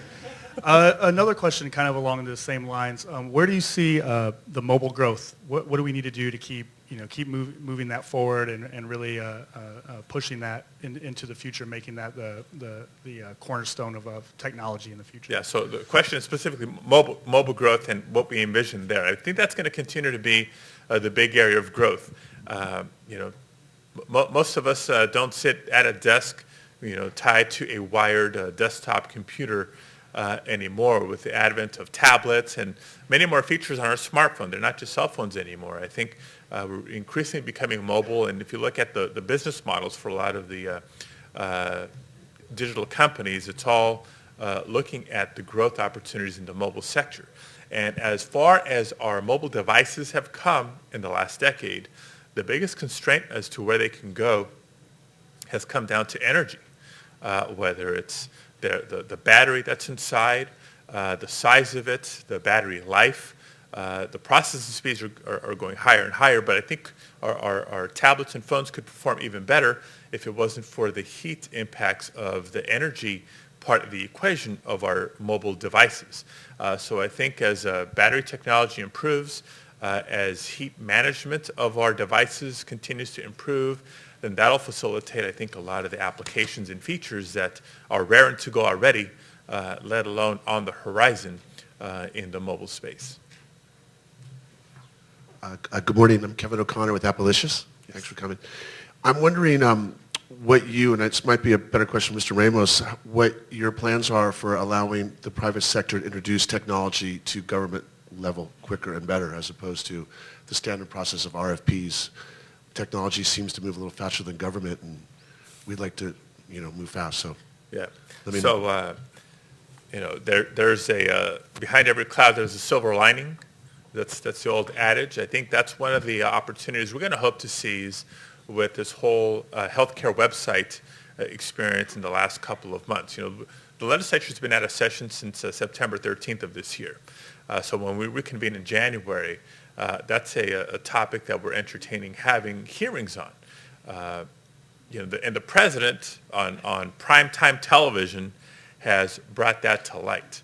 When people ask, well, why use this contractor or other people who would come forward with maybe solutions, patchwork or otherwise, but it's the procurement process at the federal level, not unlike the state level, that keeps people from participating or competing for offering government those sorts of technologies and capabilities. And so how do we redefine the procurement process to better meet or recognize not just the technologies of today, but the R&D process? Again, I come back to the speed, the pace, and the capabilities of today. There's some significant rework that we need to do on the government side to help maximize that. If we really take a step back, a lot of the product that we see today coming out of the technology world can be traced back to government investment in the first place. The internet itself, came from DARPA, the significant public investment in technology and innovation that became the foundation for the economy of today and into the future. But government itself isn't maximizing the benefit for itself and the public at large, and it should.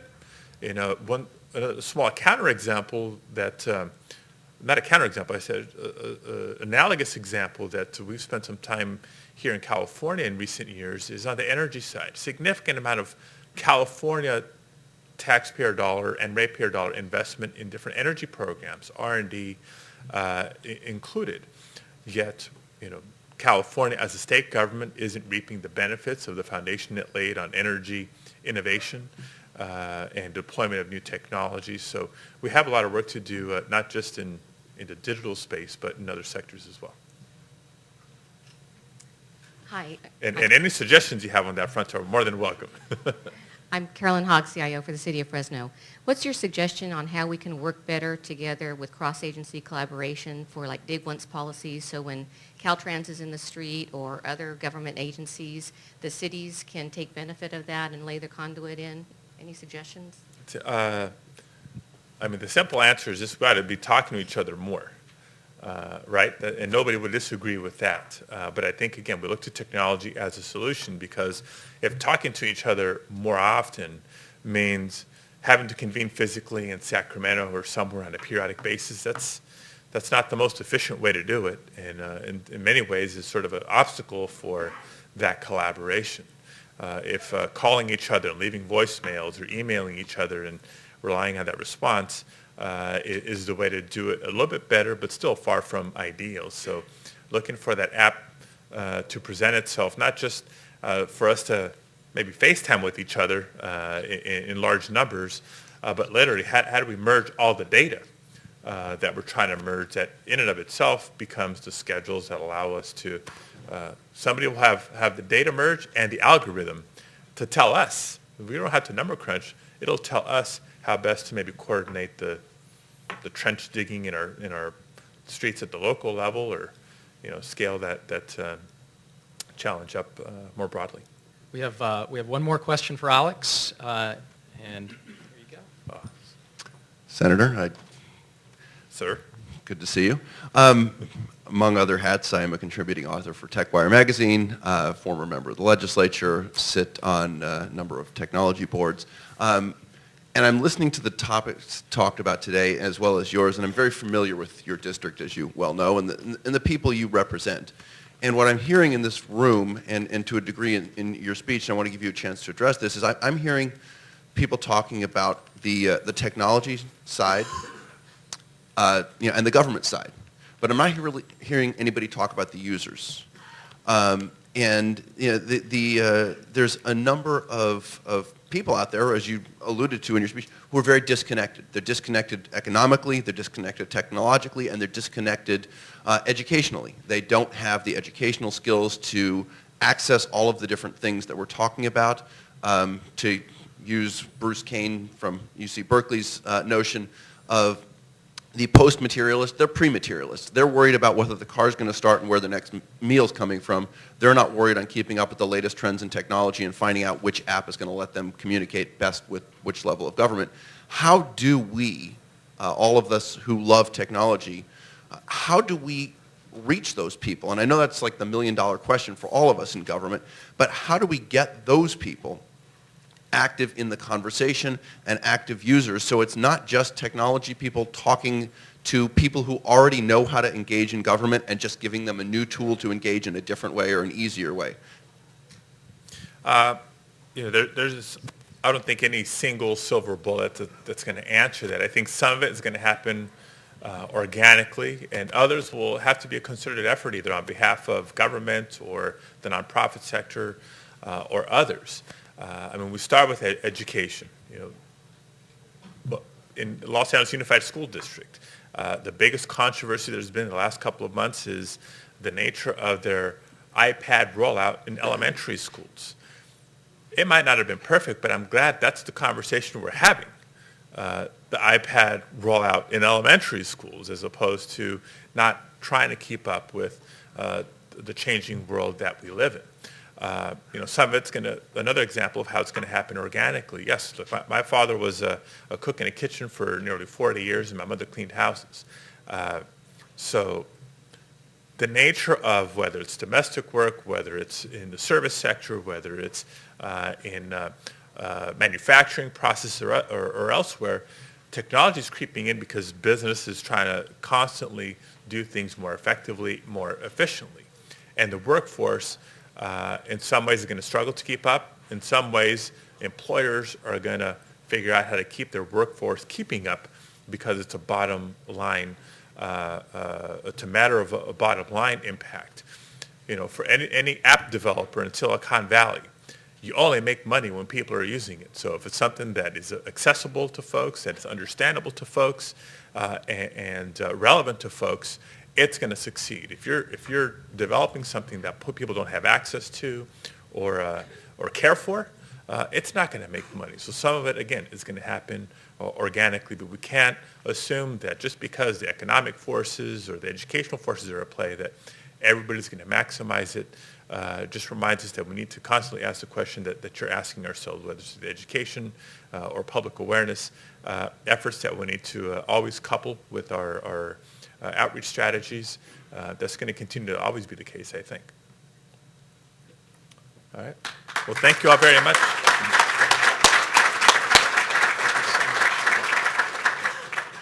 Thank you, Senator Padilla. This was really great of you to actually come here and give us the time.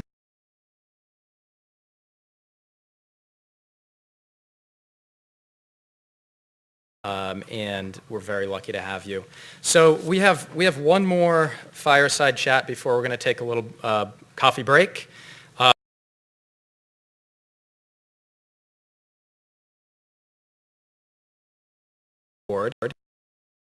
Largest tax department in the nation, with more than 6,000 employees in California and its 3 statewide offices. In October, Selvi was one of 2 people honored by the National Association of State CIOs to receive the State Innovator Award. She's also in charge of the Franchise Tax Board's drone program.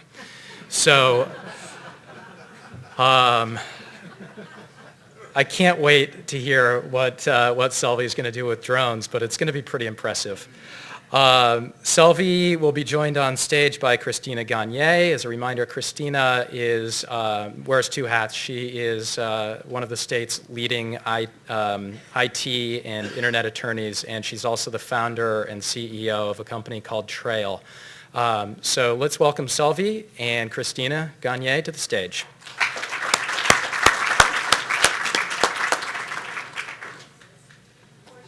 The drones will not be delivering our conversation, so I apologize ahead of time for that. But there are some very interesting things that I want to highlight in this conversation before we start.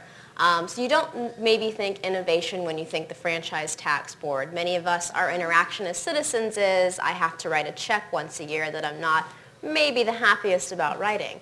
But it's really important to highlight that the Franchise Tax Board is responsible for bringing in $55 billion, which accounts for about 65% of our state's general fund revenue.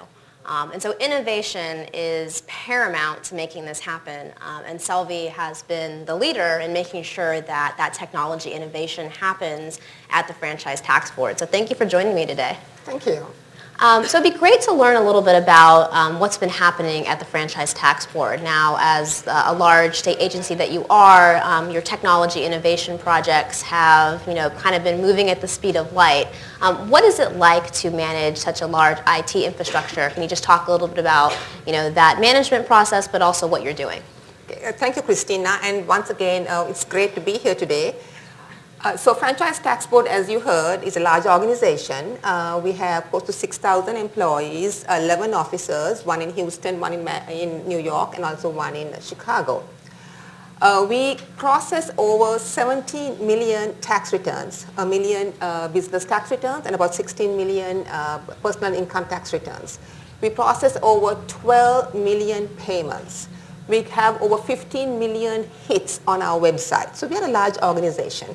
And data is very, very important to what we do. We have a staff of about 1,000 IT employees. And I can see gasps here. So people ask me, what do all these people do? 1,000 IT employees. It's all the data that we collect. So to sum in a nutshell, why we have so many IT employees and also what they do is I have a quote from Edward Deming. It says, "In God we trust, all others bring data." Well, one of the projects that has really leveraged data is the Enterprise Data to Revenue project. Many people might not know what that is. In this room, I'm sure many people are familiar, but our larger audience. What is that project, and can you talk about some of its successes? Yes, so we have the second largest IT project in California, the first being the fiscal project. And it's our largest project at FTB. It's called Enterprise Data to Revenue. It doesn't have a very sexy name. What it does mean, it ties data to bring in revenue. So it's a very creative way we came up with the process. So when you have a large organization, you have to have, and you heard that today too, people have to buy into change. And it's difficult to get people to buy into change. So before we went forward with the project, we got people to talk to us about their business problems. What are their problems? How do you find solutions? So we got the entire department to collaborate with us. So once we realized what our business problems are, it was mostly paper processes, very manual processes. We were using snail mail to open up tax returns. Most of it was we processed over like 300 million pieces of documents a year. So once we found out the processes, then we went forward with this IT project called EDR, Enterprise Data to Revenue process. So some of its successes are this. The way we phased in the approaches, we had lots of early wins. We got staff all excited. They got rejuvenated with the process. So once the early win was successful, then we moved into the EDR proper process. So the project is it's a 5-year project, and we hope to bring in about anywhere between $4 billion to $4.7 billion in the next 5 years, and $1 billion more once the project is over. So that was a success for us. Second success was the whole My FTB account. My FTB account is where you have the external taxpayers like all of you will be able to see everything we have on you in this account. So without you calling us, writing to us, emailing us, using live chat, you can use the account process. It's just like an online banking system to contact us. The third success, I would say, is what we call the taxpayer folder for our staff. We have given them an online feature and given them all the tools for them to be successful. So everything that we have, our staff has on the taxpayers will be on this taxpayer folder. So, for example, a taxpayer will call us and say, I wrote to you 3 weeks ago, this is what I wanted you to do. I wanted you to process, this tax return. I wanted you to put, this payment to this tax return. And we would say, I'm sorry, we haven't even processed your correspondence yet. But now with EDR, we'll be able to say, yes, it's online, it's imaged, everything we have on you is on this folder. We'll be able to process your tax returns or answer your questions. So it's been a very, very successful project for FTB and for the state of California. So the term big data is used a lot in the private sector and now more so in the public sector. I can't imagine much larger of a big data project than what you're working on with EDR. Can you talk about the sources of data that you are using and how they're being leveraged? So some of the data is confidential. I'm sorry, I can't share that with you. But some of the data is public. So we get data from the IRS. Like you heard, Franchise Tax Board is the second largest tax department in the nation, if not in the world. So we leverage a lot of data from the IRS, our federal counterparts. We leverage data from Board of Equalization, our sister tax agencies here, EDD. We also do the city business tax program. We share data with cities. We also share data with other states as well. So we had about 28 different data warehouses at FTB, but as part of this whole project, we'll be having one centralized repository of data. So other examples of data usage is what we call FIRM, a Financial Records Institute match, where we have delinquent tax debtors and we share that information with financial institutions, and then they send us bank information. So we have a lot of information, a lot of data at FTB. And we use that to leverage better accounts, we use that to leverage better audit models, and we use that to leverage better collection practices as well. So multiple conversations today have referenced contractors and procurement. And my understanding is that the contractors that are helping the Franchise Tax Board make EDR successful are only getting paid if the project generates revenue. That seems very unique. Can you talk a little bit about that? Yes. So when we went forward with our EDR project, the economy was tanking. This was many, many years ago. And the question is, how are you able to pay for this new IT project? And so FTB has a great track record, and we've done this 7 times before, where we do what we call a benefits-based procurement model. So what that means is only if we get the enhanced revenue, we pay the vendor. So what's the incentive for vendors to bid on our project? Well, it's our track record. We've done it 7 different times before and been very, very successful. We bring in almost, like I said, $4 billion or $4.7 billion for the span of the project, which is 5 years. And our one-time cost is only something like $630 million. And we pay the vendor on the enhanced revenue. And I have to say, the last 2 years, our revenue has really spiked, because the EDR tools are working very well. So we share this practice with other states, other departments as well, and we're hoping other departments and states would use this kind of procurement method. So it's been very successful for FTB. So as a successful innovator at the state level, what advice can you share with both people here that may be government employees, but also with those in the private sector? So I would say first is be a good leader. Good leaders have followers. To innovate or to create teams, you need to have people with passion, but they'll only have passion and follow you if you are a good leader. The second thing I would say is, create a vision. I've heard conversations here about, you start with a vision and run with a vision regardless of the dead bodies you leave behind. My vision is a little bit different. My vision is collaborative.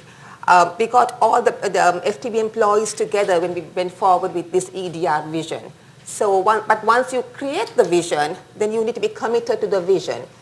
Henry Ford said that if he had listened to everyone, they wanted only faster horses, not faster cars. So once you have a vision and you create a vision, then you need to be committed to the vision. And then once you're committed to the vision, there will be employees and people who may not agree with you, so roll out a great change management team. At FTB, we are really blessed. We have the best CIO in office, Kathy Click and her team, and they've rolled out a great change management process. And so we have employees buying into to the EDR project. So happy to say that it's a very, very successful project. Well, Sylvie, thank you for sharing your story at Franchise Tax Board. I think it's an inspiration to many people in this room and also a great case study for people to replicate that elsewhere. So thank you. Welcome.